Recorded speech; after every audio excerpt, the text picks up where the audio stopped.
My name is Ashley Yang, My name is Rain Ajibade, My name is Jenny Dodwell. and I've been a licensed realtor for a little over a month. and I started out in January of this year. I have been a realtor for about a month. So, Ashley, congratulations on passing the exam. Thank you. That's so awesome. Yes. So, what surprised you most about the Arkansas real estate exam? I think the style and type of questions, the way the format of them. I think when I went into my course, I had expectations that it was going to be very scientific, very practical. Yeah. But what I found was there were a lot of scenario-based questions in which you have to apply your knowledge. Yeah. And so you can't just kind of cram or memorize. You have to actually know the content and the concepts, rather, forwards and backwards, to be able to answer situationally. To be honest, I'll say that when I was going, and I'm being honest, Yeah. I was surprised it was not as difficult as I thought it was going to be honest. That's Because good. when I was doing the training, it felt like something that I wasn't going to be able to pass. Yeah. But going there and seeing the questions, I'm like, these are not bad after all. And I'm being honest about that. That's great. I had went and done the test prep. I had practiced passing all of those tests. Yeah. So when I sat down to take the actual test, I felt like it was like completely different. I know. I was so lost. And that kind of broke my heart a little because I was like, I knew it. I knew everything. And I think part of it was nerves. Part of it's, of course, it's worded differently. Yeah.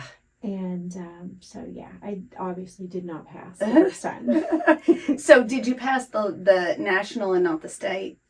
On that time, I actually just took the state the first time by Okay. itself because I'd heard it was the most difficult. It is. And I was like, I want to take a lot of pressure off and do it that way. And it didn't work out. Well, to make you feel better, I'm going to say, and this is just our kind of internal statistics watching it, 6 or 7 out of 10 don't pass it. It is written so you don't pass it, is my opinion. And that's one of the reasons we want to do this video, is to help people understand that it's okay. You know, because what you're talking about is exactly what we hear over and over again, is we do the study preps, we do this, but when they get in and actually take the test, the words are all different. Everything is jumbled, if you would. Is there an example you can give everybody? Because I feel like people listening to us today are people that are going to be taking the exam. So, well, let me ask you this. If you go back, what was the one mistake that you made when you were studying that you'd warn others against? Being intentional about time blocking for studying.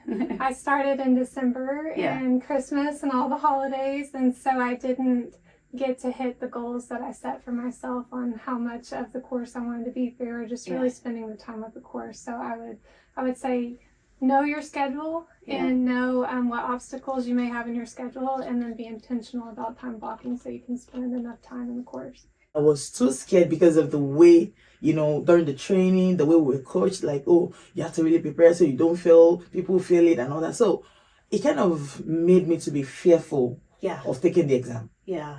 So that was one mistake. It made me to delay the timing, and I wouldn't want somebody else to do that. So don't be afraid. Just go for it. Yeah. Prepare and go do it. Yeah. What's the worst thing that's going to happen? You don't pass. So Yes, exactly. And you can always take it again. I think relying on just one study app. Okay. I've heard recently that a lot of people did a lot of TikTok videos. Yeah. And there's some great study groups. I did not discover those until after. Wow. But I think that could be beneficial. So what study groups did you do, or what prep test? I think it was called Test Prep. Yeah. It was one that I had gotten, I think someone had recommended at Keller Williams, and it had a lot of great information. But at the same time, the test is just, you have like these small questions on Test Prep, and then you get to the actual test, and they're much bigger.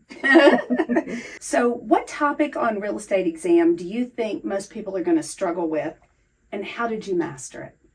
I think from feedback that I've heard, I have friends and family that have taken the exam, and the feedback that I've heard is that they struggled with the state-specific information, and I think that information is a little bit more practical, and so I think with that you do have to memorize a lot of things, and so flashcards or just repetitive quizzes and things like that to help you remember the regulations and then potential penalties to not following them.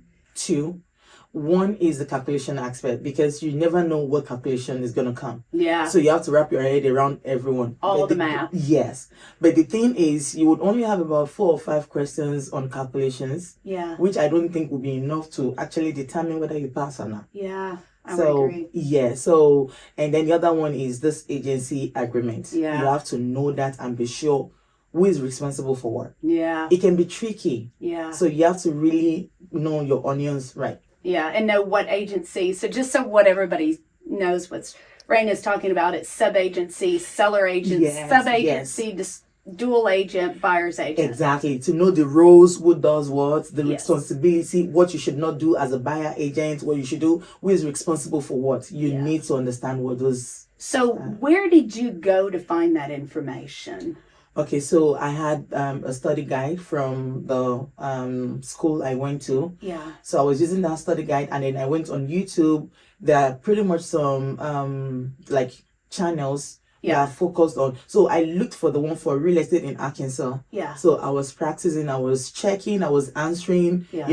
doing it along with them, and that really helped me a lot. For me, it was math. Okay. And so I sat down with my husband and I showed him some questions, and he understands math, thankfully. Yeah. And he showed me some little tricks, and just getting that formula down for different things was helpful. Yeah. So just out of curiosity, I've been in the business 33 years, 34 years. I had to take the broker's exam in 2021. And I went back and took the test. I thought I was going to throw up in the corner. But we had a lot of, all the tests are different. That's one of the reasons I'm asking you. On your test, did you have a lot of math? Did you have a lot of agency? Did you have a lot of property management? So I took the test 3 times Okay. before I passed it. So I would say different ones had different things. The very first time that I took the general test, Yeah. that had a lot of vocabulary, which that was a regret that I did not study that more. Okay. I believe if I'd have done better with that, I Mhm. would have passed that. Just first time. definitions, what they're talking Yeah, about. yeah. Okay. And on the state exam, were all of the state exams different, or were they the same? From what I remember, I think that they were different. Yeah, I I could think be they wrong, are. but I I think think they there's were. 3 to 5 versions, and I don't know if that's true or not. So, what advice would you give somebody walking into the testing center for the first time?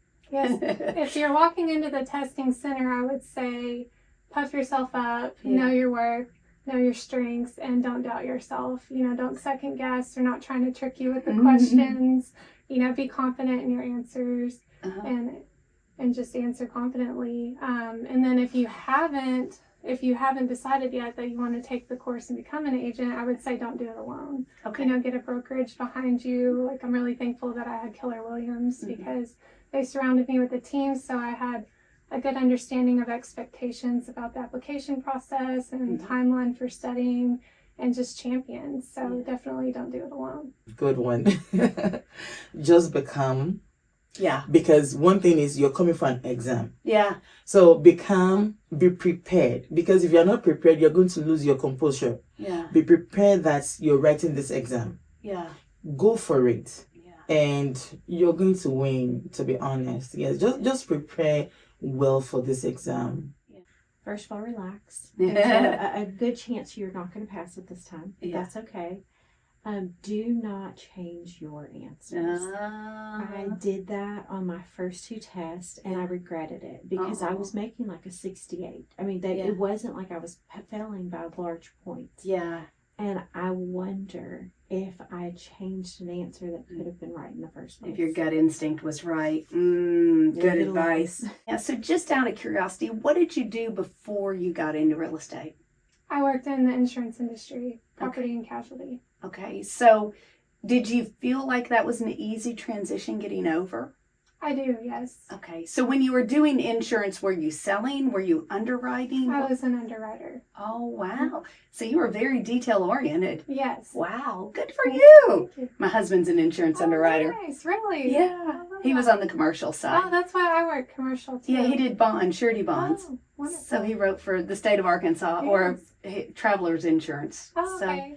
yeah, Yeah, that wow. Travelers is one of my biggest competitors. Oh, how funny. Yes. So, but it's so detail oriented. Mhm. So, what do you since what y'all don't know, you've been licensed all of 2 months. About a little over a month. I think. She just put her first deal under contract. So let's talk about that for just a minute. What was getting a buyer out, getting them showing houses, getting under contracts? What's been your biggest takeaways that you want to share with people that you learned going through that process?